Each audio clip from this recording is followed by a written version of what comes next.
Assalamualaikum warahmatullahi wabarakatuh. Bismillah, walhamdulillah, salatu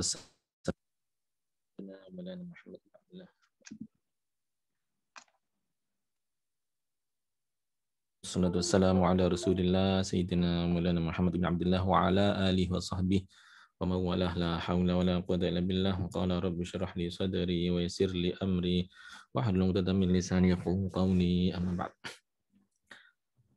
Hadirin saya hormati, alhamdulillah kita dapat melanjutkan kajian kita kitab Nasha'ihud Diniyah disusun oleh Said Abdullah bin Alawi Al-Haddad. Mudah-mudahan yang kita baca nanti bermanfaat bagi kita, barokah fi dini wa dinil akhirah. Ala hadinya wa niyatin salihah wa ila hadrat Nabi Sayyidina Muhammadin sallallahu alaihi wasallam wa ala alihi wa ashabihi wa azwajihi wa dzurriyyatihi. Summa ila ruhi sultan awliya Naham Syekh Abdul Qadir Al-Jailani, summa Fatimah Habib Abdullah bin Alawi Al-Haddad, summa Fatimah Habib Zainal Abidin Aidrus, Abi Salhan, ya Ibrahim, ya Tabib, jami'al wakil awliya asyhadu as-salihin annallahu yu'id darajatihim fil jannah wa yu'id 'alaina bi barakatihim wa anwarihim wa 'ulumihim fid din wa dunyal akhirah jami'al muslimin muslimat wa ummatina wa jami' asatidina al-Fatihah. A'udzu billahi minasyaitonir rajim. Bismillahirrahmanirrahim. Alhamdulillahi rabbil alamin arrahmanir rahim.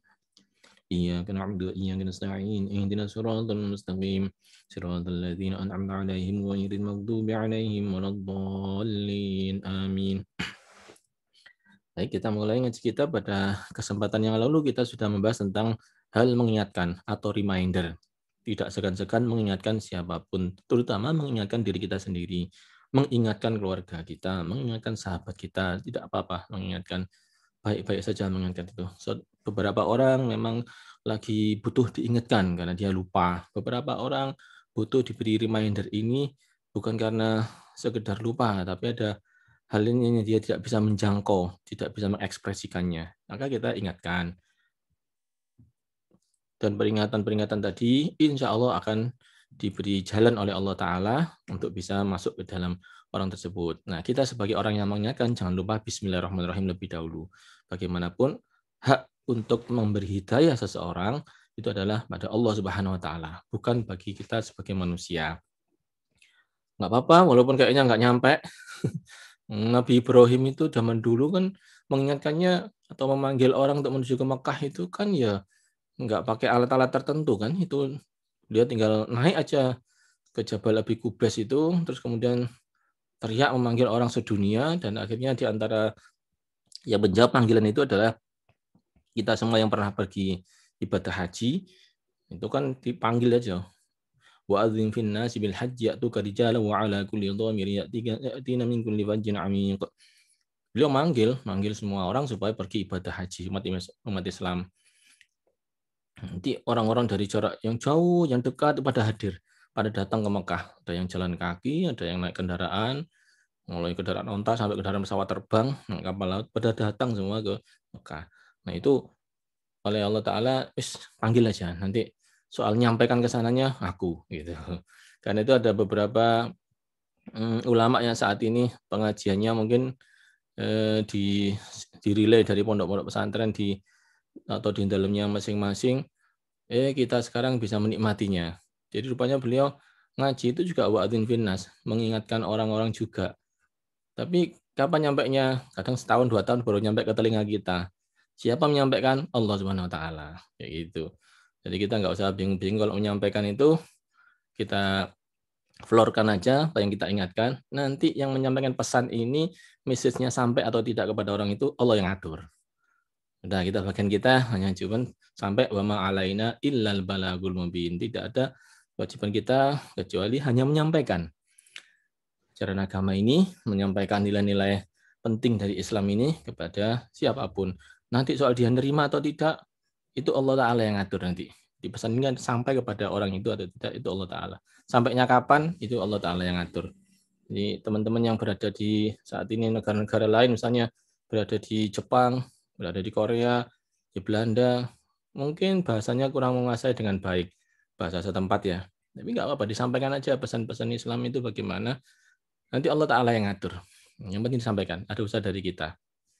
Allah Ta'ala yang ngatur, sehingga ada beberapa orang mungkin terbuka hidayah. Wah, itu Ya, kayaknya sih, kayaknya itu prestasi kita, tapi sebetulnya tidak ya. Allah Ta'ala yang membukakan. Cuman kita yang membukakan mulut kita untuk menyampaikan itu. Ya, kalau memang itu prestasi kita, mestinya orang lain juga yang membuka mulut seperti kita, mengatakan hal seperti kita, dia mesti masuk juga. Nyatanya enggak kan? Itu nyatanya dari eh, dari event menyampaikan yang ini akhirnya dia paham. Itu berarti Allah SWT yang mengatur. Begitu pula yang punya anak ya diingatkan, silakan diingatkan. Nanti Allah Ta'ala yang menyampaikan ke dalam hatinya. Ya bismillah dulu, bismillahirrahmanirrahim. Terus sampaikan, kasih tahu. Ya ngasih tahunya ngikuti rukun yang dulu ya.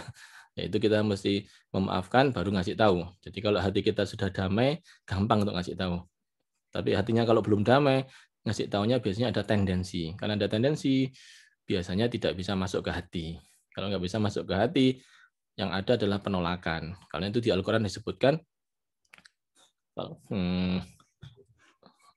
berilah maaf, baru kemudian beritahu yang baik. Ya. Wa'mur bil urfi. Wa'mur bil urfi itu kasih tahu yang baik. Khudhil afwa wa'mur bil urfi wa'arid 'anil jahilin. Maafin dulu, baru kasih tahu yang baik. Ini beberapa orang yang suka ngasih tahu itu belum berhasil mendamaikan dirinya sendiri dulu, dia sudah berani ngasih tahu. Akhirnya mental.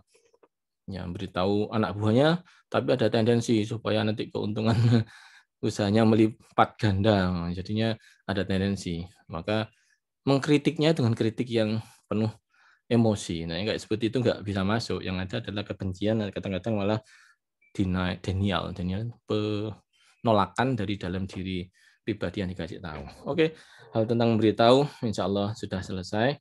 Kita akan lanjutkan sedikit tentang hal bertaubat menjelang kesadaran kita bahwa kita akan menjelang kepada maut. Jadi kesadaran kita bahwa kita sebenarnya dekat dengan maut. Kita mulai. Bismillahirrahmanirrahim. Wanza ayyuhal mu'min al-asi min an ma'siyatik. Wa tub ila rabbika minha min qabli an yanazzala bikal maut.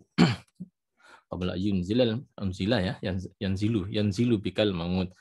Fatalaqa rabbaka danisan khabisan fatakunu kama qala Allah.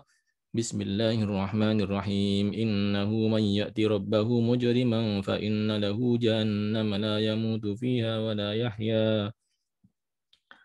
Hai orang yang beriman, kalian kalau maksiat segera langsung bertaubat, menghentikan kemaksiatannya terus mohon maaf kepada Allah. Itu langsung di-cut. Ya namanya orang kan mesti ada kelirunya ya. Ada, kadang kita manusia itu tempatnya salah dan dosa. Jadi harus sudah hati-hati, nanti ada aja yang menyebabkan keliru.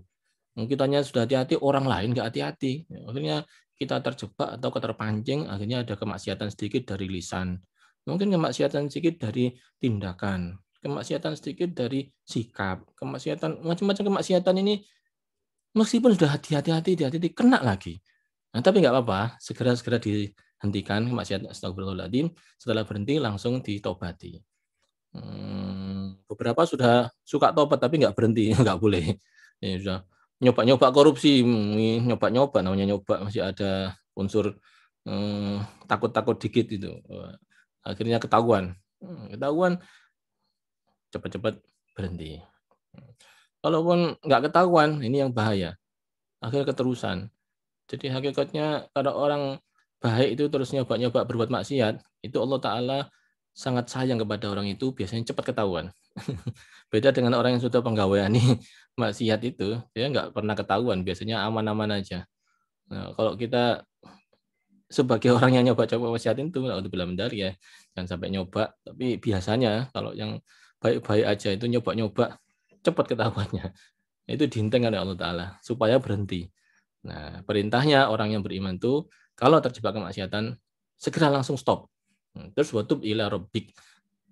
Mohon maaf kepada Allah, taubat. Nah, taubat ini selain kita minta maaf, kita juga harus menyelesaikannya dulu. Jadi kalau itu hal tentang mendolimi orang, mengambil duit orang, mengambil haknya orang, harus dikembalikan ke orang itu haknya. Tidak boleh diteruskan, duitnya dibawa, haknya terus dibawa, nggak boleh. Mungkin belum terbayang ya kalau di sini ada mahasiswa, gimana kita mengambil hak orang lain. Bisa aja, kok koncone dhewe. Bisa aja, walaupun kita misalnya pelajar, misalnya santri, iso istilahnya gasap ya, nyolong itu gasap. Kita kembalikan. Apa yang bukan hak kita kembalikan. Ya mungkin nggak berapa nilainya, kita kembalikan. Supaya terbiasa ya, terbiasa bahwa tidak boleh ada sedikit pun yang nempel pada diri kita ini yang haram. Apalagi kalau itu hal sandang pangan, makanan misalnya, karena kita kerja kita mungkin kurang halal, jadinya ada unsur-unsur yang kurang halal masuk ke dalam bagian dari duit kita, maka itu akan jadi bahaya itu, jadi bibit untuk bisa masuk neraka. Na'udzubillah min dzalik. Jadi segera harus dikelirkan, dibersihkan. Sebelum wafat kita harus menyelesaikan semua hal yang berhubungan dengan terutama hakul adami. Tanah mungkin itu tanahnya siapa itu? Tanahnya ponaan itu yang diserobot jadi tempat tinggal kita. Wah, beresin dulu itu. Jangan sampai keburu meninggal, ini belum beres. Itu perpecahan utang piutang dengan saudara itu belum selesai. Selesaikan dulu. Itu taubat itu begitu. Tidak boleh taubat cuma istighfar tapi masalahnya masih berlanjut. Enggak boleh. Itu dulu pernah jualkan tanah waris tapi enggak kondo-kondo, enggak bilang-bilang. Selesaikan dulu. Perjanjian dengan kawan investasi tapi ternyata duitnya dibawa lari, selesaikan dulu. Itu adalah bagian dari hakul adami, nggak bisa dihentikan seperti ini. Baik, watub ila rabbika itu setelah menyelesaikan baru minta maaf kepada Allah Ta'ala. Jadi kalau belum menyelesaikan itu artinya masih punya salah dengan sesama manusia, Allah Ta'ala nggak bersedia karena Allah Ta'ala sangat menghormati hakul adami. Kalau hakullah itu gampang, Allah Ta'ala itu maha pemurah. Wasi'at kulla rabbi wasi'at kulla syai' rahmati wasi'at kulla syai'. Rahmatnya Allah Ta'ala itu luas sekali, bahkan lebih luas dari segala-galanya. Nah, tapi Allah Ta'ala berkenan untuk menghormati setiap hakul adami.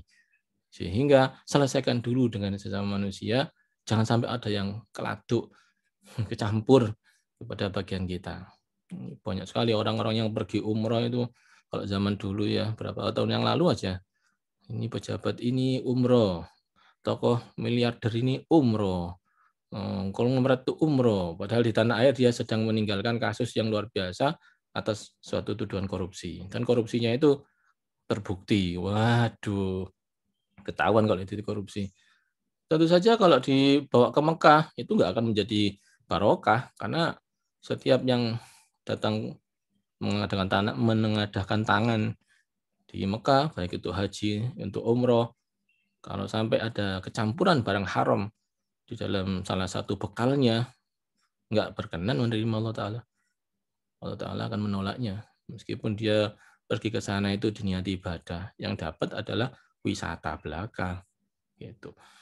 Baik, min qabli ayyanzila bikal maut, fatalaqa rabbaka danisan khabisan. Jangan sampai telat taubatnya ini keburu meninggal. Nah, kalau belum meninggal berarti pada posisi akhir state-nya sedang punya masalah, sedang ada kasus di dunia. Nah, kalau kasus di dunia berarti danisan khabisan. Dia pulang dalam keadaan kotor dan celaka. Kalau sudah kotor dan celaka begitu, maka kemana arahnya? Diarahkan kemana sama malaikat? Siksaan. Ya, dikubur itu ya siksa. Sewu ya. Orang yang punya hutang juga itu. Hati-hati. Apa nggak boleh hutang? Ya kalau kepeksa memang ya dalam hal sangat-sangat primer ya sudah memang harus hutang. Tapi tetap harus punya catatan. Istilahnya itu plan untuk nyaur. Bagaimana planning untuk nyaur itu? Contohnya kalau ada orang yang meninggal dunia mendadak. Hari ini kan rata-rata orang meninggal dunia mendadak ya. Jarang yang dirawat lama terus meninggal itu. Sekarang ini banyak yang ini teman-teman barusan ada yang meninggal ini pada saat studi di luar negeri, entah kenapa nggak tahu sakitnya, masih berapa hari yang lalu masih guyon, ternyata meninggal dunia sekarang. Berapa hari yang lalu masih online, bisa zoom-zooman bareng, tiba-tiba meninggal dunia. Sakitnya apa? Nggak tahu. Kok gini ini banyak terjadi saat ini di kalangan anak muda, entah sakitnya itu sakit apa atau karena kita selama dulu kuliah itu makanannya terlalu aneh ya. Ada nggak yang makannya itu bersih selama kuliah itu? Kan aneh kadang-kadang itu makannya. Nggak aneh gimana, gorengan itu aja pakai model minyak yang mustakmal. Tahu minyak mustakmal? iya sudah dipakai untuk goreng tahu sampai puluhan kali, ratusan kali masih dipakai lagi untuk goreng tempe, goreng ikan. Minyaknya minyak mustakmal sudah dipakai lagi sampai kental. Itu apa nggak bahaya terhadap kolesterol, terhadap asam urat, terhadap ya gitulah. Makan kita sebagai anak muda itu selama kuliah itu kadang nggak terkontrol. Enggak banyak yang sakit kadang setelah lulus dari setelah wisuda itu ceritanya katanya sih teman-teman BUMN itu banyak yang nolak. Bukan nolak karena IP-nya rendah atau kompetensinya kurang, tapi karena ya bibit penyakitnya sudah banyak, calon-calon sakitnya. Nah, kembali lagi begitu meninggal apalagi mendadak sudah ada planning bagaimana nyaurnya. Untuk itu ya ibu-ibu ya terutama ya kalau hutang-hutang itu kasih informasi, ditulis. Ditulis supaya suaminya tahu. Bapak juga begitu, punya hutang tulis supaya istrinya tahu, anaknya tahu. Jangan sampai meninggal dunia dalam kondisi ada hutang yang tak diketahui orang lain sehingga nggak bisa membayarkan. Padahal kalau orang sudah masuk alam kubur tapi masih punya tanggungan di dunia, dicek kalau malaikat. Begitu masuk, sebentar Anda punya kasus. Ini nggak boleh langsung terus itu. Karena ada kasus. Meskipun dia mati syahid, saya ya mohon maaf ini, meskipun mati syahid, tetap kalau ada kasus harus selesai dulu. Karena itu mohon diselesaikan kalau ada masalah-masalah terutama keuangan, kepemilikan, properti itu sama ya selesaikan. Saya sering ketemu soalnya masalah-masalah properti waris itu jadi keributan antar keluarga, jadi permusuhan antar saudara itu gara-gara ada yang bawa sesuatu yang bukan haknya. Itu harus selesaikan. Demikian. Nah, dalam firman Allah surat Toha ayat 74 disebutkan Bismillahirrahmanirrahim innahu may ya'ti rabbahu mujriman. Sesungguhnya ada orang tertentu yang datang kepada Tuhannya dalam kondisi masih berlumur dosa, belum sempat mentaubati. Fa innalahu jahannam, kasihan dia. Karena akhirnya diceburkan ke jahanam.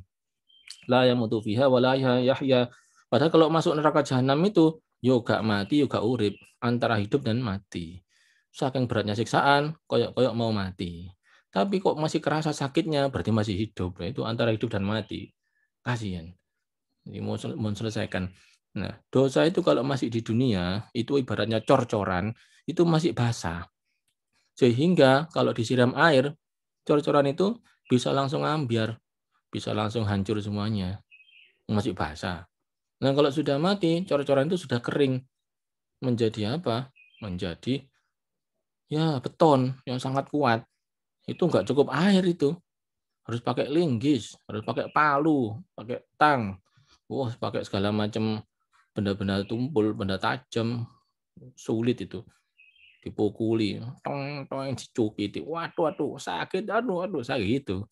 Itu karena sudah jadi beton. Seandainya masih berupa cor-coran yang basah, ya enteng. Karena itu sebelum meninggal dunia, kita harus segera membersihkan dosa itu. Istighfar, mohon ampun kepada Allah. Sambil meneliti apakah hak yang masih tersambung kepada seseorang yang belum terbayarkan. Baik, ini mudah-mudahan bisa dipahami, bisa memberikan kita inspirasi untuk segera menginventarisir apa yang belum saya mintakan maaf, apa yang belum saya tuntaskan tanggungan kita. Oke. Ya, terutama ini yang punya tanggungan kerjasama sama instansi. Ini banyak ini teman-teman yang punya kontrak terus ditinggalkan itu aja. Jangan dikira itu kontrak selesaikan. Oke. Koyok-koyok nggak ada apa-apa kan ini sama institusi, sama negara punya utang selesaikan monggo. Oke, saya lanjutkan. Bismillahirrahmanirrahim. Wala ta'manu illam tubadir bitaubah min isyanika ayyunazilallahu bika iqaban min iqabih. Maka jangan harap mereka itu bisa aman. Kalau nggak segera taubat, keburu meninggal dunia, maka kemaksiatannya itu jadi sebab disiksanya orang itu oleh Allah Subhanahu wa taala. Fa innal 'asina li rabbihim muta'arridun lidzalika fi kulli waqtin. Karena sesungguhnya orang yang bermaksiat dan tidak mau taubat itu sebenarnya masih punya kesempatan banyak untuk dia bisa taubat. Tapi karena nggak digunakan dari waktu ke waktu itu, sama aja dia menyodorkan dirinya, menyodorkan untuk disiksa oleh Allah Subhanahu wa taala.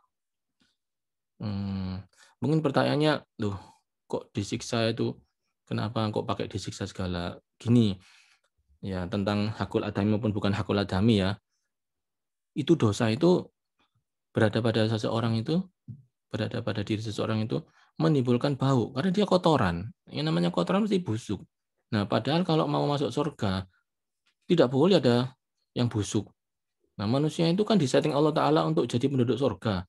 Asalnya aja Nabi Adam diciptakan di mana tinggalnya itu? Di surga.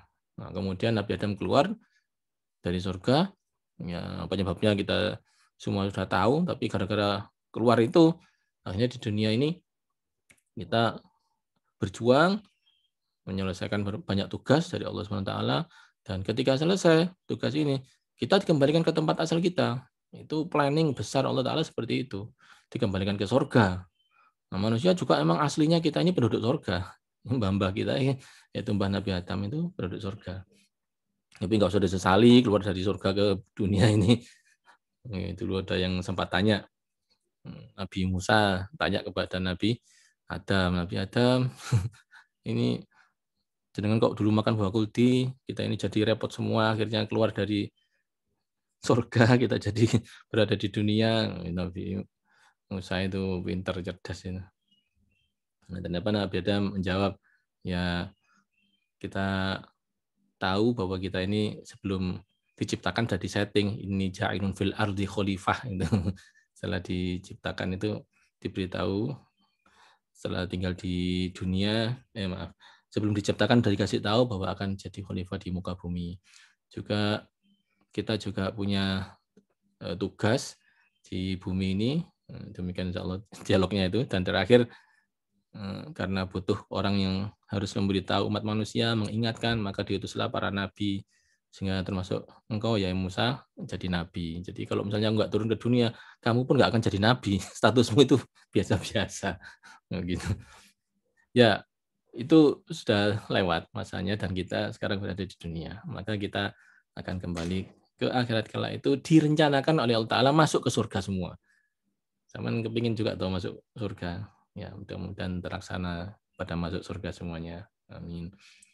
Nah, kalau masuk surga, tidak boleh kotor, tidak boleh ada yang busuk, bau di badan kita. Nah, supaya tidak ada yang busuk, maka tidak ada yang bau, maka harus dibersihkan dulu di dunia. Nah, khawatirnya ada orang yang lupa membersihkan itu, sampai meninggal dunia masih membawa si busuk tadi itu. Maka dibersihkanlah di akhirat.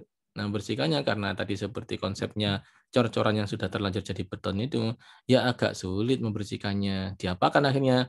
Ya ditutuki tadi itu, dipukuli pakai palu. Sakit emang.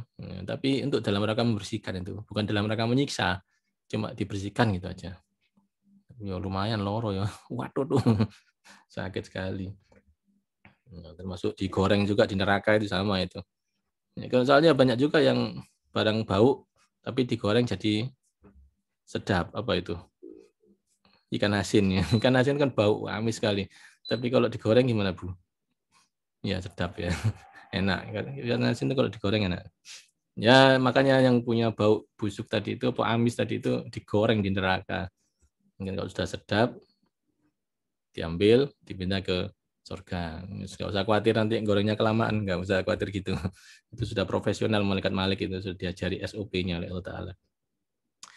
Baik, maka al-asin, orang yang bermaksiat, itu punya banyak kesempatan untuk segera taubat selama waktu-waktunya di dunia. Nah, kita gunakan kesempatan itu. Dalam surat dalam Al-Quran disebutkan, Bismillahirrahmanirrahim. Afa aminal ladzina makaru sayyi'ati an yakhsifallahu bihimul ardu aw ya'tiyahumul 'adzab aw ya'tiyahumul 'adzabu min haitsu la yash'urun aw ya'khudhahum fi taqallubihim fama hum bimu'jizin aw ya'khudhahum 'ala takhawufin fa inna rabbakum aw ya'khudhahum 'ala takhawuf fa inna rabbakum laraufur rahim. Apakah para pelaku tipu daya terhadap Rasulullah itu merasa aman dari bencana? Jadi Rasulullah itu suka ditipu daya oleh orang-orang kafir, orang musyrik. Ini terutama di peristiwa Darun Nadwah, penipunya itu bisa membuat rekayasa untuk menjebak Rasulullah. itu apa mereka itu merasa aman, maka harus sayiatnya. Ya, secara umum juga begitu, yaitu skala sayiat, skala perbuatan ilegal, perbuatan maksiat, itu adalah sayiat. Ayakhsifallahu bihimul ard. Apa mereka merasa aman? Padahal bisa saja mereka itu ditenggelamkan ke dalam bumi, kayak kejadiannya Fir'aun, Korun. Korun itu buminya buka, terus Korun dan hartanya itu nyemplung ke dalam bumi itu. Kalau zaman sekarang apa longsor gitu ya, atau gempa itu kan langsung buka, prak gitu, dan itu masuk ke dalam. Jadi semua hartanya juga masuk ke dalam bumi.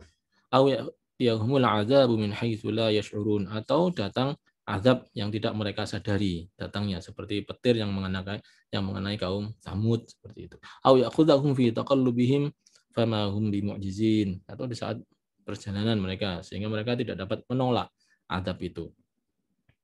Lagi aw ya'khudhahum ala takhawuf fa inna rabbakum la raufur rahim, dan Allah mengazab mereka dengan berangsur-angsur sampai binasa. Maka sesungguhnya Tuhan itu Maha Pengasih lagi penyayang. Saking kasihannya diberi waktu yang panjang sekali untuk bisa bertaubat sebelum meninggal. Dan tadi itu disiksanya pun itu dalam rangka supaya bisa dimasukkan ke dalam surga. Hadirin yang saya hormati, diakhiri dengan berdoa, Allahumma ja'alna ya karim bitadhkirika muntafi'in. Ya Allah, jadikan kami, ya Allah ya karim, menjadikan kami orang yang mendapat manfaat dengan tazkir ini, dengan peringatan-peringatan ini.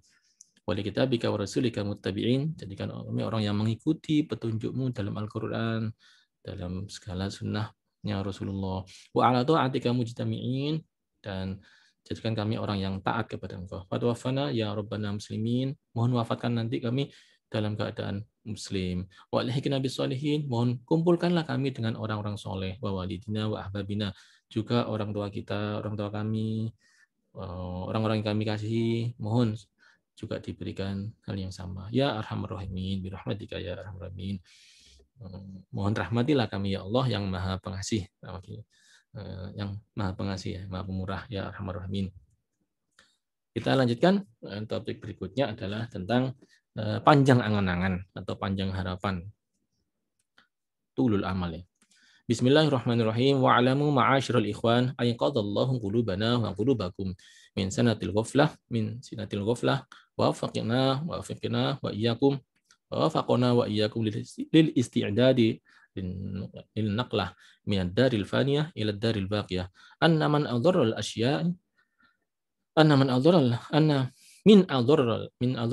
isya'a al-insani tulul amal. Ketahuilah wahai para hadirin, saudara-saudara sekalian, mudah-mudahan Allah Ta'ala aiqadha, menyadarkan hati kita. Waqulubakum, hati kalian juga dari kelalaian. Waqona, dan Allah Ta'ala mudah-mudahan menolong kita supaya kita bersiap-siap memiliki status sedang bersiap-siap untuk berpindah, transfer dari Darul Faniyah, tempat yang fana ini, ila daril baqiyah, ke tempat yang abadi. Tahuilah bahwa min adharil asya, sesuatu yang paling berbahaya alal insan bagi seseorang adalah tulul amali, panjang angan-angan. Mungkin pertanyaan apa itu panjang angan-angan? Wa makna tulul amali adalah istisyaru tulil biqa'i fid dunya. Artinya dia merasa akan sangat lama sekali hidupnya kekal di dunia. Itu tulul amal, dan itu bahaya. Merasa akan lama hidup di dunia itu bahaya. Ini yang membedakan kita dengan para sahabat Rasulullah dan para aulia. Itu beliau-beliau tidak beranggapan bahwa hidupnya itu akan lama. Sampai akhirnya lupa nggak ibadah. Beliau-beliau semuanya itu merasa sewaktu-waktu bisa saja kita menghadap pada Allah Subhanahu wa taala. Karena itu selalu persiapan. Jadi ketika dicabut nyawa beliau itu dalam kondisi sudah siap bertemu dengan Allah Ta'ala. Kalau tadinya bawa kotoran, segera dilepas kotorannya. Demikian. Hatta yaglibu dzalika al qalbi fayakhudhu fil amali bimuqtadahu.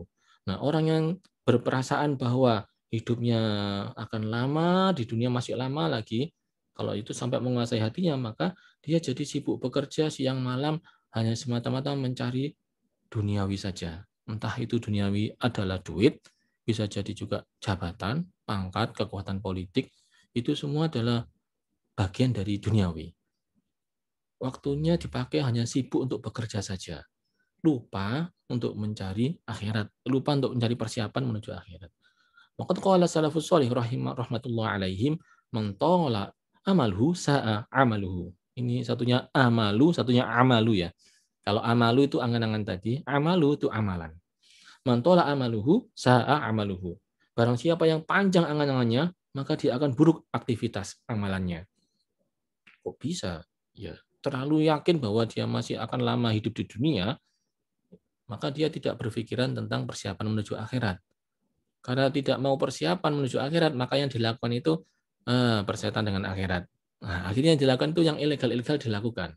Karena itu kalau kita mau menelisik sedikit ya, itu para koruptor-koruptor apalagi yang sudah keluar penjara masih korupsi lagi itu, masih di masyarakat bikin rusuh itu mereka itu kalau mau ditanya, mereka itu merasa masih lama hidupnya di dunia itu, nggak akan mati. Karena dia tidak ada pernyataan minta maaf kepada masyarakat yang duitnya dicolongnya. Enggak. Berarti dia merasa, wah masih lama hidup itu. Beberapa orang yang sudah terlalu tola amaluhu, maka sa'a amaluhu. Kelakuannya jadi buruk. Maka kalau sampai ada terbersih sedikit saja tola amaluhu dalam diri kita, cepat-cepat segera di reset, direvisi supaya tidak lagi tola amaluhu. Wadzalika li'anna tulal amali yahmilu ala harsi ala dunia. Karena tul amali inilah yang mengakibatkan orang itu rakus kepada dunia. Wa tasmiri li'imaratiha, dan semangat sekali untuk memakmurkan keduniawiannya. Hatta yaqta al-insanu lailahu wa naharu bitafakkur fi islahiha. Sehingga menghabiskan siang malamnya senantiasa sibuk terus ngurusi dunia. Wa kayfiyat as-sa'i laha taratan biqalbihi wa taratan bil amali. Ada kalanya lahiriahnya saja sibuk, ada kalanya batiniahnya juga ikut sibuk. Karena batinnya sibuk, akhirnya nggak ada kesempatan batin itu berkomunikasi kepada Allah Subhanahu wa taala. Ini kejadian mungkin kita rasakan pada diri kita sendiri nih. Kenapa kok sampai kita nggak sempat untuk komunikasi dengan Allah Ta'ala? Saking sibuknya ngurusi urusan dunia. Wal akhdhu fihi bi dhahirihi fa yasbiru qalbahu wa jismahu mustaghriqina fi dzalika. Wal akhdhu fihi bi dhahirihi, secara lahiriah kegiatan-kegiatannya semuanya berorientasi kepada mencari duniawi. Sebentar, kalau yang mencari ukhrawi itu apa termasuk sholat itu? Iya, itu termasuk sholat itu. Sholat, puasa, haji itu termasuk yang ukhrawi. Tapi tidak hanya itu saja. Semua yang ukhrawi itu yang orientasinya kepada akhirat itu ukhrawi. Meskipun sepertinya aktivitasnya duniawi. Barangkali kita nggak menyadari bahwa saking sibuknya kegiatan duniawi, sibuk kerja, terus golek pangan, golek nyambut gaya, sampai lupa terhadap kasih sayang kepada keluarganya. Sampai lupa untuk mendidik anaknya agar ngerti Islam, agar ngerti sholat, agar ngerti ibadah, agar ngerti adab yang baik, agar ngerti tata krama, agar punya semangat, tidak gampang putus asa. Sampai lupa untuk membangun itu. Nah, bahaya itu, apalagi sampai anaknya tidak kuat. Itu dilarang oleh Allah Ta'ala. Dalam Al-Quran disebutkan, وَلْيَخْشَ الَّذِينَ لَوْ تَرَكُوا مِنْ خَلْفِهِمْ ذُرِّيَّةً ضِعَافًا خَافُوا عَلَيْهِمْ.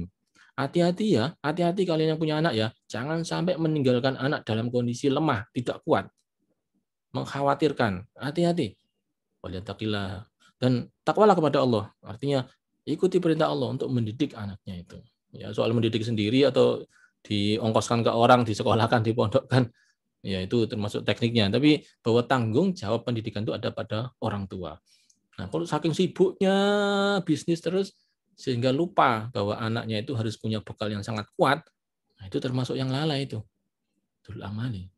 Juga pendidikan untuk keluarganya, istrinya atau suaminya atau keluarganya yang lain dalam rumah itu. Demikian pula tanggung jawab moralnya. Demikian pula ibadah-ibadah yang lainnya. Nggak pernah sodako, nggak pernah punya niatan menolong orang, sibuknya terus mencari duniawi. Nah, ini disebut mustaghriki nafi, tenggelam dalam kesibukan kerja. Wahina idin yansal akhirah wa yastaghil anha.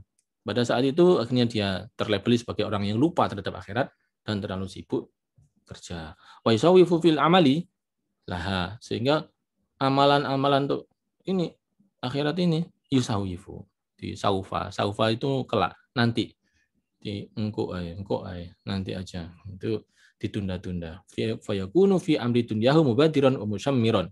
Tapi kalau hal duniawi mubadiron segera ini sudah harus dilaksanakan, ini mendesak ya.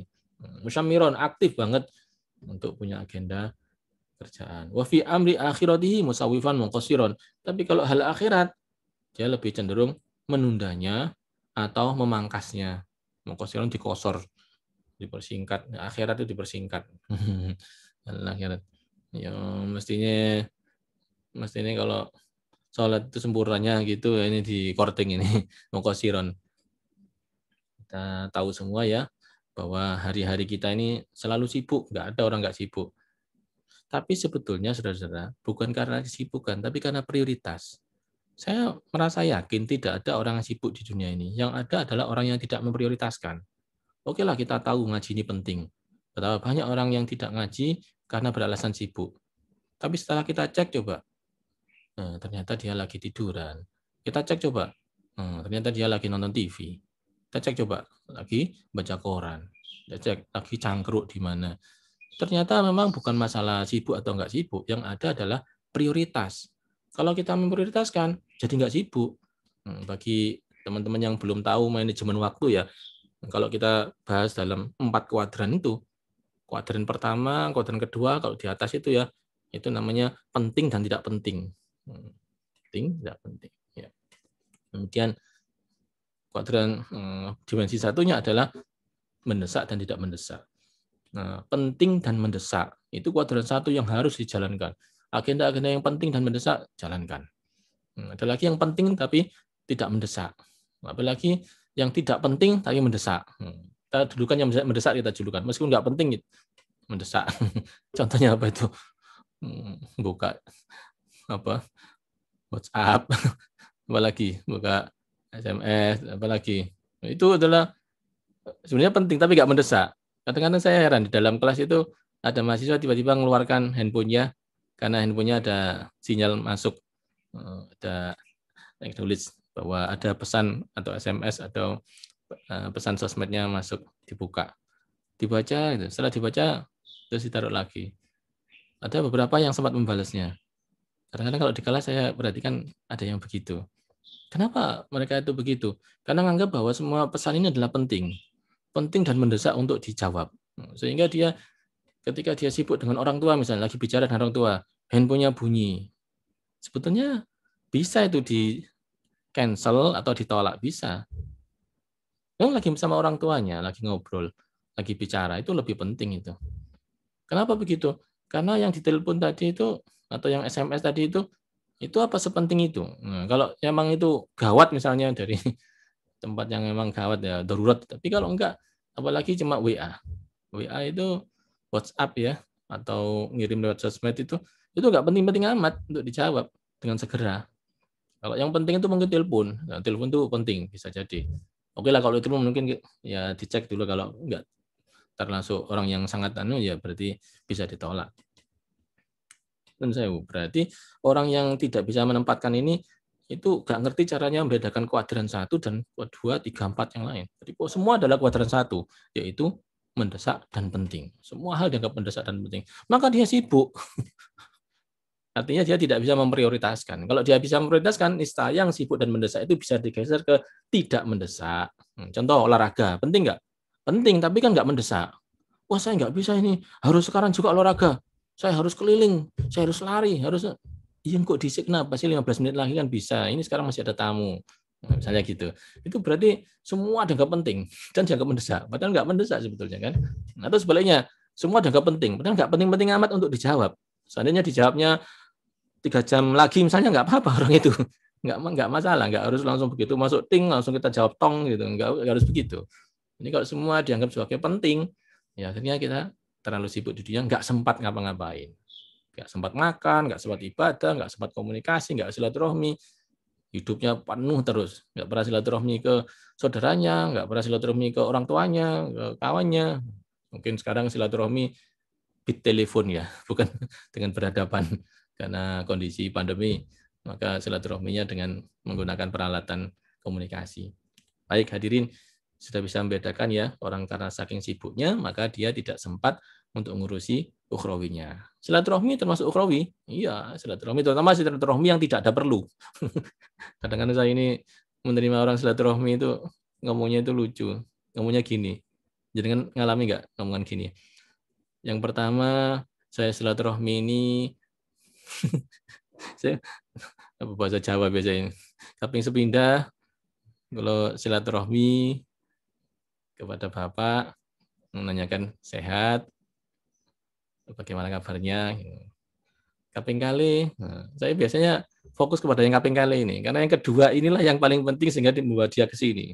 Saya minta tolong untuk, ya ini, sama yang pertama tadi nggak penting itu. Karena kalau emang niatnya silaturahmi, mesti kemarinnya lagi mesti ada waktu. Kenapa? Saat lagi genting butuh sesuatu bantuan baru. Saya ngomong langsung kedua biasanya. Biasanya saya kalau ada orang ngomong kaping sepindah, mun langsung kaping kalih mawon. Ya guyon. Karena mesti ada keperluan. Nah, banyak teman-teman kita zaman dulu itu yang tanpa keperluan silaturahminya itu. Ya sekedar yang betul-betul pengen nyambung seduluran. Dan kalau itu saat ini jarang sekali. Malah kadang kalau ada orang ketemu itu, oh, karepe wong iki kok mrene. Oh, ada curiga gitu. Karena saking tidak adanya orang yang pergi silaturahmi tanpa kebutuhan duniawi. Itu sekarang hampir nggak ada. Karena itu setiap orang bertamu pasti ada pertanyaan, opo mana wong iki yo? Ada kayak pertanyaan begitu. Ya, kalau kita usahakan kita tanpa kebutuhan duniawi silaturahmi. Pahalanya besar itu. Daripada silaturahmi hanya kalau ada kebutuhan. Terus kenapa kok pakai dikasih kebutuhan ya? Allah Ta'ala memberikan kesempatan kepada seseorang itu supaya mau silaturahmi. Akhirnya dikasih kebutuhan supaya dia minta tolong butuhnya itu. Ya. Baik, kita lanjutkan bahwa yasbiru qalbahu wa jismahu mustaqriqina fi dzalik. Fayasiru qalbahu, sehingga hatinya, badannya alias lahir batinnya tenggelam dalam kesibukan kerja tadi. Wahina idin yang akhirah, sehingga dia lupa akhirat dan sibuk saja. Wahibun ali, ditunda semua amalannya. Bayakun fi amri dunya batiran musyamiron, kalau masalah duniawi dia bersegera aktif sekali. Tapi akhirat nanti saja, ditunda nanti saja.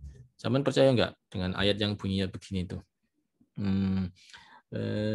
Akhirtani, Rabbi akhirtani. Ketika seseorang mendapatkan ajalnya, sudah bertemu dengan ajalnya, maka dia berdoa, ya Allah, ya Rabbi, akhirni ila ajalin qarib, ya Allah, tundalah sebentar aja ajalku ini.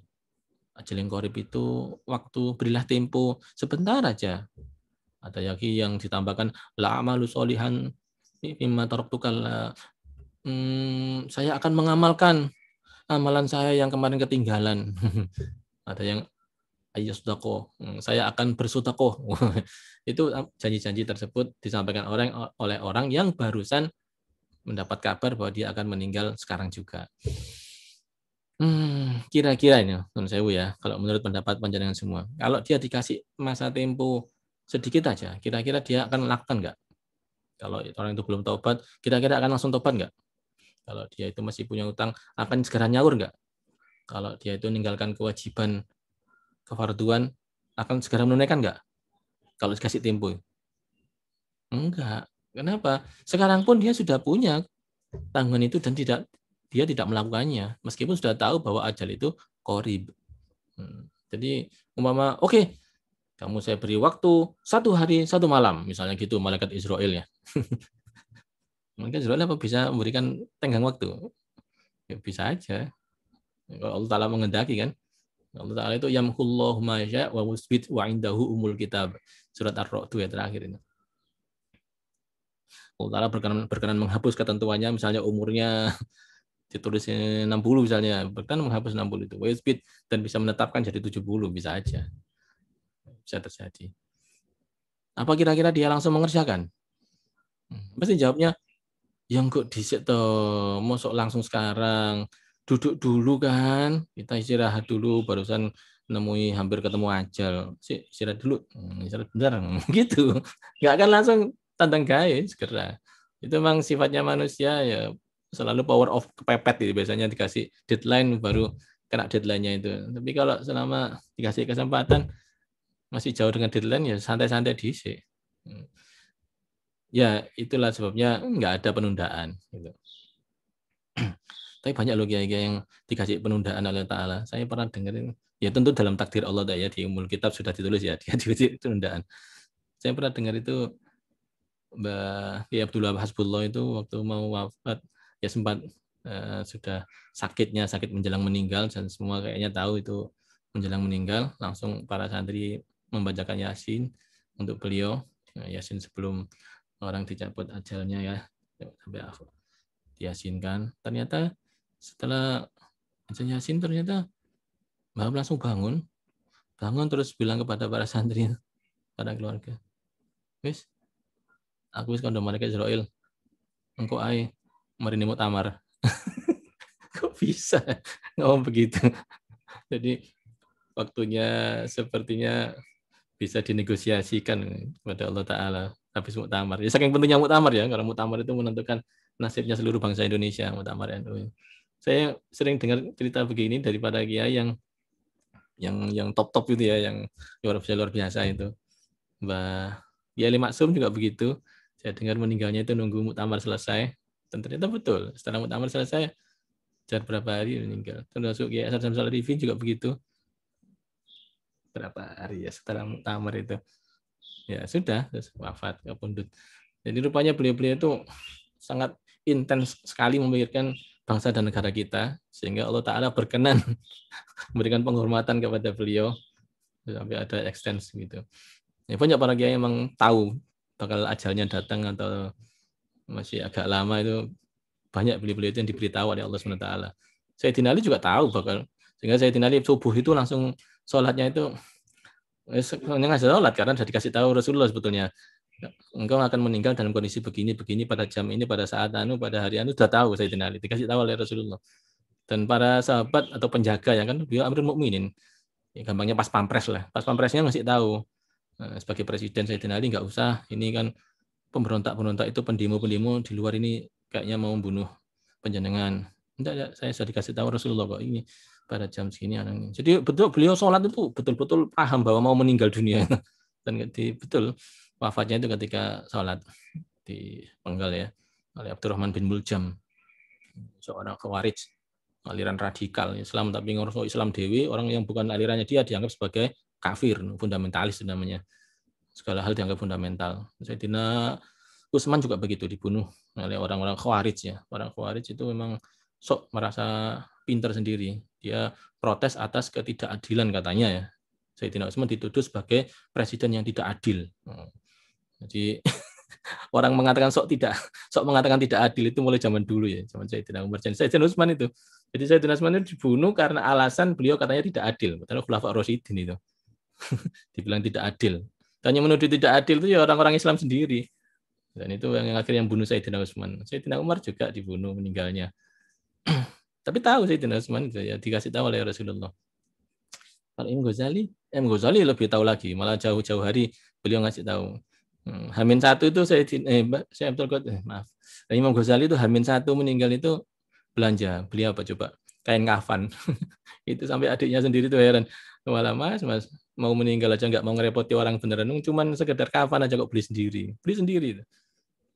Terus teman-temannya Imam Ghazali yang jauh-jauh itu didatangin Imam Ghazali, dipamiti.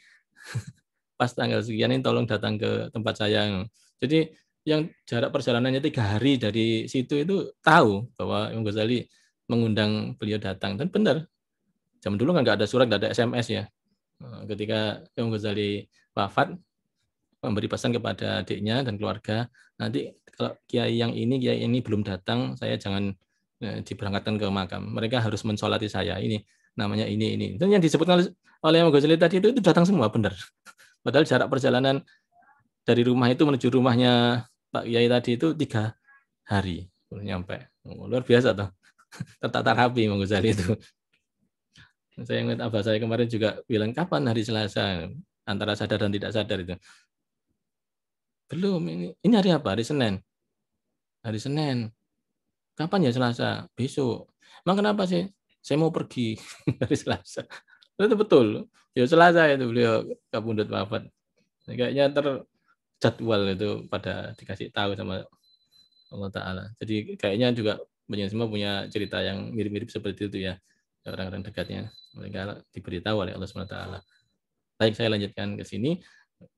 Wa kana alladzi yanbaghi lahu ay ya'kisal amr. Padahal seharusnya hal duniawi dan ukhrawi itu harus diutamakan yang ukhrawi. Walal akhiratu khairul laka minal ula. Harusnya sih hal-hal keakhiratan itu harus diutamakan. Syamirul akhirati allati hadaru biqa, karena kalau orang cerdas pasti mikirnya itu mana yang paling menguntungkan, yaitu yang darul biqa, yaitu tempat yang bakal langgeng abadi selama-lamanya.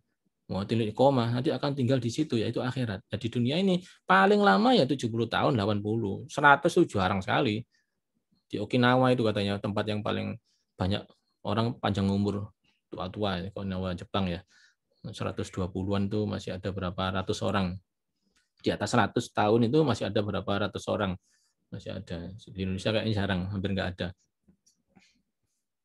Ya tapi panjang-panjangnya berapa sih? Ya 100 itu. Sedangkan di akhirat abadan abada, selama-lamanya. Ya tentu saja nggak ada bandingannya selama-lamanya dibanding 100 tahun. Apalagi yang umurnya cuma 60, yang sekarang ini pendek-pendek umurnya orang ya, Masya Allah.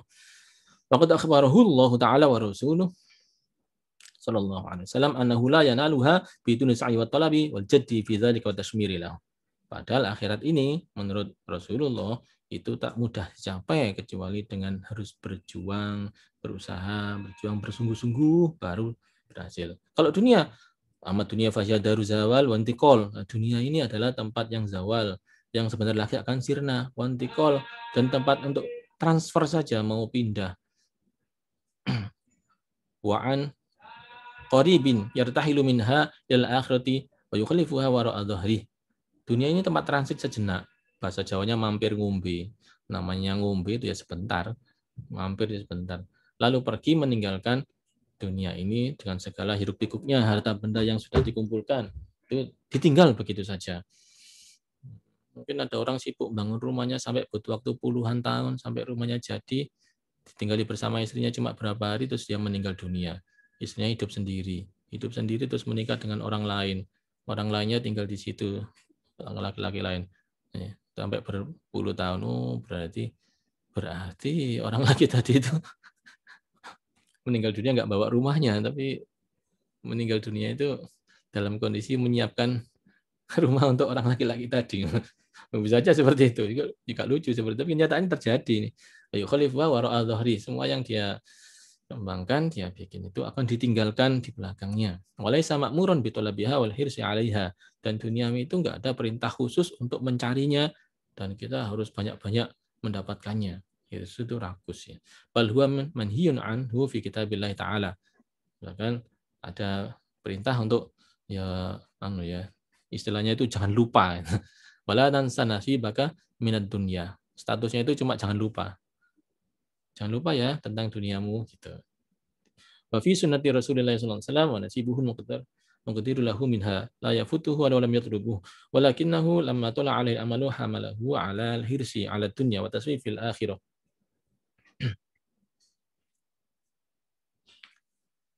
Fala yakhtir lahu amrul mauti wa wujubul istidadi lahu bil a'mali salihah illa wa'ada nafsahu bil firaghi lidzalika min ishghalid dunya fi awqatin mustaqbilatin ka'anna ajaluhu fi yadihi yamutu mata syaa. Kita perhatikan di sini ternyata seseorang bila terlalu sibuk duniawi maka akan lalai persiapan amal soleh bekal untuk menuju kebahagiaan ukhrawi. Nah, padahal kelalaian itu berupa janji. Ya, janji yang kayak apa sih janjinya lalai itu? Nanti sebentar lagi, kita kan masih panjang umur. Nah, nanti kan bisa. Engko ae sih, lungguh dhisik lah, istirahat sih. Itu selalu memberikan janji lalai, nanti aja, jeda waktu. Selalu ada waktu luang aja. Sik ta, saiki lagi kuliah aku, engko nek wis lulus. Ternyata begitu lulus, sik ta aku sik durung oleh kerjaan iki. Begitu dapat kerjaan, sik ta aku durung rabi. Wis rabi, sik ta durung duwe anak, kemarin duwe anak ae engko. Begitu punya anak, sik ta nek wis gede. Wis gede. Terus begitu sampai sik ta ndang waras iki loroku. Sik ta durung waras meninggal dunia. Wis kayak gitu orang-orang yang bikin saufa itu. Engko ae, engko ya. Nantikan. Karena jeluh yang mutu mata syaa. Seakan-akan dia itu megang jadwalnya dia meninggal itu kapan. Padahal nggak ada kuasa untuk itu. Wa hadza kulluhu min syu'umi tulil amali. Ini gara-gara tulul amali tadi sehingga dia lalai seperti ini. Fahadaru rahimakumullah wa ja'alu taswif wa ta'khir fi umuri dunya. Ya, saya kira yang taswif tadi itu menunda, mengakhirkan tadi itu segera direvisi. Kalau kita punya karakter seperti itu, mohon direvisi. Hari-hari ini misalnya masih ada tanggungan, direvisi. Segera diberesi tanggungannya. Kalau emang karena itu hutang, maka hutangnya harus ditulis dengan rapi. Sedemikian misalnya kalau meninggal, misalnya besok pagi meninggal, sudah ada yang akan bersiap-siap untuk menanganinya, membayarinya. Jangan sampai masuk dalam kubur masih bawa tanggungan. Kama qala Nabi alaihi salatu wasallam, Rasulullah bersabda, "I'mal lidunyaka ka'annaka tamutu abada, wa'mal li akhiratika ka'annaka mayitu godan." Ini agak beda ya. Biasanya i'mal lidunyaka ka'annaka ta'ishu abada. Ya, ini la tamutu abada. Ini ada variasi-variasi. I'mal lidunyaka, dan beramallah untuk diamu ka'annaka la tamutu abada, seakan-akan kau tidak mati besok. Maaf, kau tidak mati selamanya. Dan ini biasanya diartikan, nyambut gawe seakan-akan kamu hidup selamanya. Wis golek duit sing akeh, pakailah waktumu supaya kamu bisa giat bekerja, habiskan waktumu untuk bekerja. Bukan itu. Maaf. Ini agak beda. Enggak begitu. Artinya itu begini seharusnya. Imal di dunia kakak anak kata tamu itu abada, itu bekerjalah untuk duniamu seakan-akan kamu tidak mati selamanya. Itu maksudnya, kalaupun kamu belum bisa meraih hari ini, besok itu masih ada hari. Nggak usah kesusu. Itu maksudnya itu. Nggak usah terburu-buru sampai akhirnya menghabiskan hari, nggak iso akhirnya meninggalkan segala kewajiban penting gara-gara harus sibuk ngurusi duniawi. Gak apa-apa, nek durung terakhir sekarang, besok lo masih ada hari. Sekarang lakukan kewajibanmu. Itu kamu harus itu harus kamu ini. Ya, lakukan kewajiban-kewajibanmu. Banyak orang yang nggak lupa kewajiban gara-gara terlalu sibuk. Tadi itu saya sampaikan tadi, apa yang nggak sempat makan sampai akhirnya sakit, rumah sakit, opname. Ada yang nggak sempat ngurusi keluarganya sampai akhirnya ya ada kejadian-kejadian yang nggak diinginkan. Kalau begitu, kewajiban-kewajiban diberesi dulu. Kalaupun belum teraih, misalnya dalam hal dunia ini, besok itu masih ada waktu. La tamu tuh abadan. Enggak, besok masih ada waktu. Nah, wa'mal li akhiratika, bekerjalah untuk akhiratmu seakan-akan besok mati. Besok tadi berarti sekarang harus diberesi segera. Gitu. Mudah-mudahan ini bisa dipahami. Terus ini pemahaman umum, soalnya bekerjalah untuk duniamu seakan-akan kamu tidak akan mati selamanya. Akibatnya dia menguras waktunya, menghabiskan energinya sekedar untuk sibuk duniawi. Bukan begitu maksudnya. Maksudnya yaitu tadi, bahwa kita masih ada waktu untuk bisa menyelesaikan cita-cita duniawi kita. Demikian saya akhiri. Sebelum berakhir mungkin ada satu pertanyaan, saya persilakan. Dalam hadis yang terakhir khususnya ya, i'mal lidunyaka ka'annaka la tamutu abada wa'mal li akhiratika ka'annaka mayyitu badan. Oke, silakan. Mas Ghazali dah. Oke, Assalamualaikum warahmatullahi wabarakatuh. Waalaikumsalam. Silakan. Kedinginan ya jaketan itu. Berapa? 10 derajat sana. Hari ini 2 derajat Pak Kiai. 2 derajat. Tapi nggak ada salju ya? Pak Kiai. Nggak ada. Ya, silakan. Ini berkenaan dengan tulul amal. Yang saya pahami tulul amal ini adalah panjang angan-angan yang berkonotasi negatif. Karena di kitab lain itu, misalnya di Ta'limul Mutalim, kita diperintahkan untuk memiliki himmatul aliyah, cita-cita yang tinggi. Nah, yang saya tanyakan, apakah mungkin himmatul aliyah itu pada perjalanannya bisa menjadi tulul amal? Pertamanya himmatul aliyah, misalnya saya bekerja agar mempersiapkan masa depan untuk anak-anak saya, agar bisa sekolah, bisa bangun rumah, bisa mencukupi kehidupannya. Tapi himmatul aliyah atau misalnya cita-cita tinggi mungkin termasuk menuntut ilmu di perjalanannya bisa berubah menjadi tulul amal. Ingatan mawon Pak Kiai. Baik.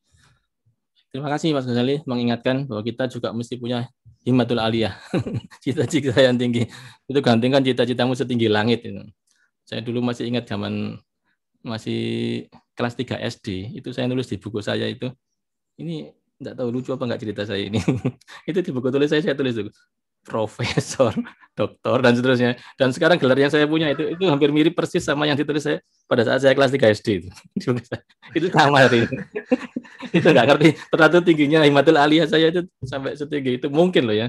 Saya nggak ngerti apa ada hubungannya. Dan saya punya planningnya agak ketat itu. Umur 23 saya harus lulus dari ITS, umur 24 saya harus pergi ke Mekah, pergi haji, umur 25 saya menikah. Itu ada planning khususnya. Terlalu ribet saya itu planningnya. Alhamdulillah ya kelakon, umur 23 saya lulus S1 dan 24 ya. Alhamdulillah tabungan cukup akhirnya pergi haji sendirian belum menikah. Silakan masing-masing punya planning yang bagus. Yang dilarang adalah kita lupa kepada tanggung jawab ukhrawi bahwa kita hidup di dunia ini akan selama-lamanya sehingga semua yang berhubungan dengan tanggung jawab ukhrawi tadi ditinggal, sibuk hanya untuk bekerja dunia. Tapi perhatikan, kalau kita punya planning misalnya harus menyiapkan untuk anak, untuk istri, ukhrawi itu. Karena yang dilakukan ini adalah tanggung jawab dari Allah Subhanahu wa taala. Kita nggak lupa kewajiban-kewajiban ukhrawi itu. Karena yang disiapkan adalah untuk orientasi kepada Allah Subhanahu wa taala. Nah, makna panjang angan-angan di dunia ini tadi, dia merasakan hidup kekal di dunia sampai-sampai dia melupakan Allah taala. Melupakan kewajibannya untuk menghadap Allah Subhanahu wa taala. Jadi selama kita nggak lupa terhadap bahwa kita akan menghadap Allah Subhanahu wa taala dengan bahwa semua amal ibadah kita jangan sampai ada yang ketinggalan, nggak termasuk jeleknya tulul amali ini. Jadi ada angan-angan yang masih panjang, misalnya ya besok itu kita meninggal dunia besok pagi nggak masalah, kita akan meninggal. Sekarang sudah selesai tanggung jawab kita ini, nggak ada tanggung jawab dunia. Soal nanti anak-anak misalnya kita tinggal meninggal, anak-anak siapa yang ngurusi? Sama aja, manusia kita tuh nggak punya kekuatan untuk mengurusi nafkahnya anak. Ini Allah Ta'ala yang ngatur ini, yang memberikan. Nah, kita hanya sebagai salurannya aja, sehingga kita nyari sesuatu rezeki dari Allah untuk dia. Memang itu rezekinya dia itu.